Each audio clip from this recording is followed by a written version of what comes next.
Hello! Bienvenue dans la réalité du terrain, le podcast d'interview de professionnels du luxe qui souhaitent t'aider à trouver ta voie. Hello! On se retrouve en ce mois d'août pour un nouvel aparté. Cette fois-ci, c'est pas un épisode spécial, bien que ce concept d'aparté en réalité pourrait le devenir, mais plus pour une pause estivale et faire un peu une rétrospective et revenir sur le chemin parcouru depuis ce début d'année, notamment avec le podcast.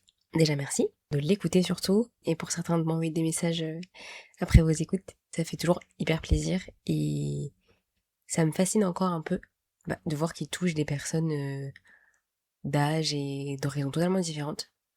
Et j'ai une amie qui me disait il y a quelques jours que elle est pas forcément très... Enfin, elle a pas une appétence particulière pour le monde du luxe. Pour autant, les interviews arrivent quand même à la captiver et quand même pendant une heure, enfin plus d'une heure. Et je pense que c'est un des meilleurs compliments qu'on puisse me faire, notamment sur le podcast, parce que bon, dans ce monde que j'aime qualifier de obscur et décadent, où finalement les contenus de moins de 30 secondes sont devenus notre normalité. Je pense que sortir des épisodes de 30 minutes, 45 minutes, 1h15, voire 1h30, c'est des micro-actes de résistance. Mais bref, là n'est pas le sujet. Une des raisons principales pour laquelle je fais cet épisode, au-delà du fait qu'effectivement il est aussi plus compliqué d'avoir des invités sur la période estivale, c'est le fait que je me rende compte de plus en plus qu'il y a une chose que je fais dans chacune de mes interviews, et c'est pas anodin en fait. Je demande toujours à mes invités comment ils sont arrivés là où ils en sont aujourd'hui. Où est-ce qu'ils ont grandi, ce qu'ils voulaient faire quand ils étaient plus jeunes, s'il y a eu un moment cataclysme, les détours auxquels ils ont pu faire face, les doutes aussi, et leurs rencontres évidemment.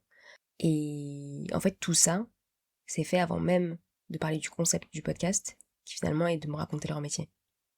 Et je sais qu'au montage, je me pose parfois la question, est-ce qu'il y a trop de détails, est-ce que c'est trop long, est-ce que je couperais pas une partie de ça? Parce que bon, initialement vous écoutez la réalité du terrain parce que vous souhaitez découvrir un métier. Et pourtant c'est des moments que je coupe quasiment jamais. Parce qu'avec le temps je me rends compte qu'on comprend jamais vraiment ce qu'une personne pense de son métier si on ne sait pas d'où elle en parle. Et c'est une phrase que je répète souvent, ou en tout cas qui résume pas mal la manière dont je navigue dans le monde. Mais chacun répond par le prisme de son vécu. Et c'est en ce sens-là que les réponses de tous, elles sont provisoires, situées dans le temps, et surtout dépendantes d'un contexte. Et je crois sincèrement que c'est ce qui les rend intéressantes.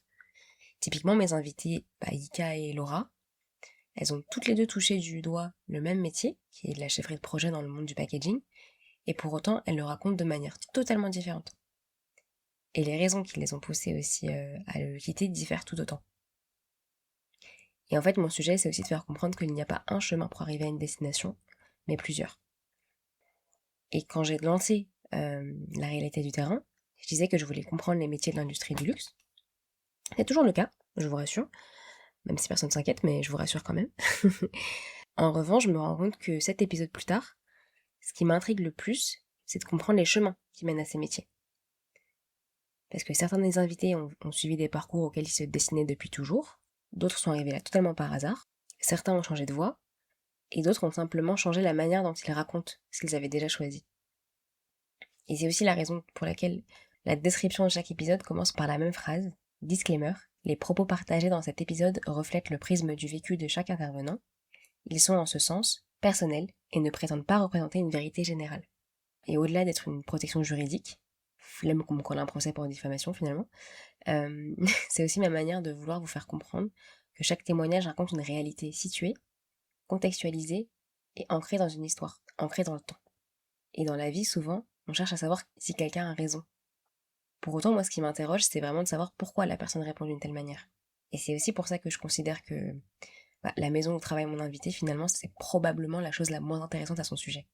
Parce que avant d'être dans une maison X, Y ou Z, l'individu que j'ai en face de moi, c'est une personne qui réfléchit, qui doute, qui choisit, qui change de trajectoire, qui change d'avis, et qui construit son parcours tout au long de sa vie.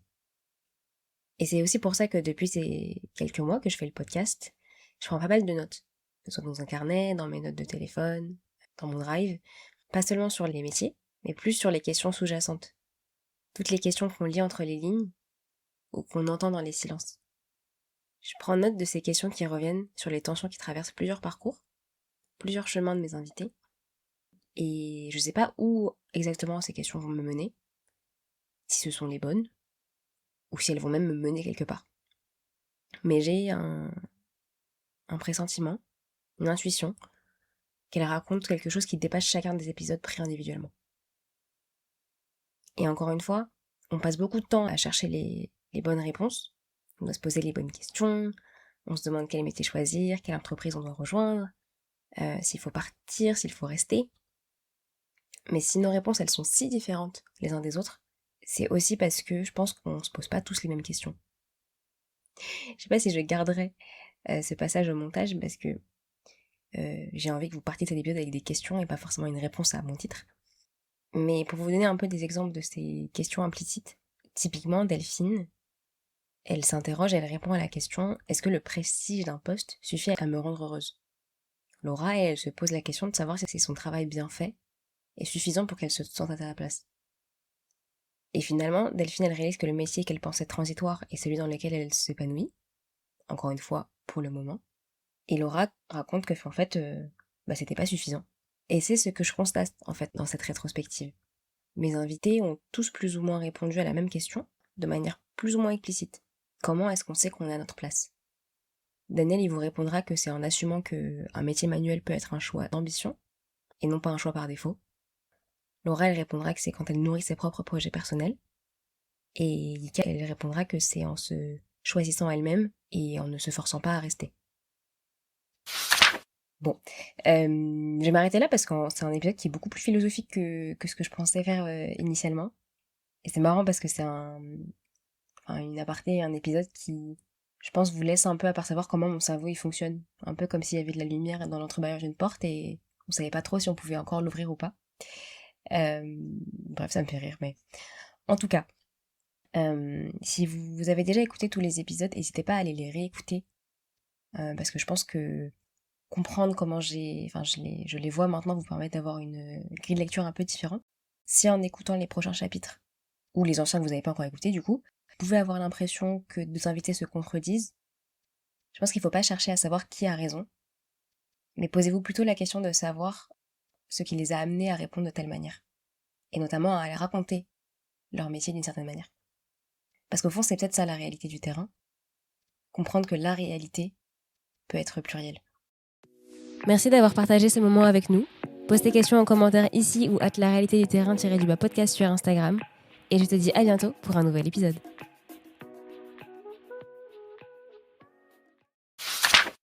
Je sais pas si je gaze... Oula, le français. Oula, ouais, j'arrive plus à parler.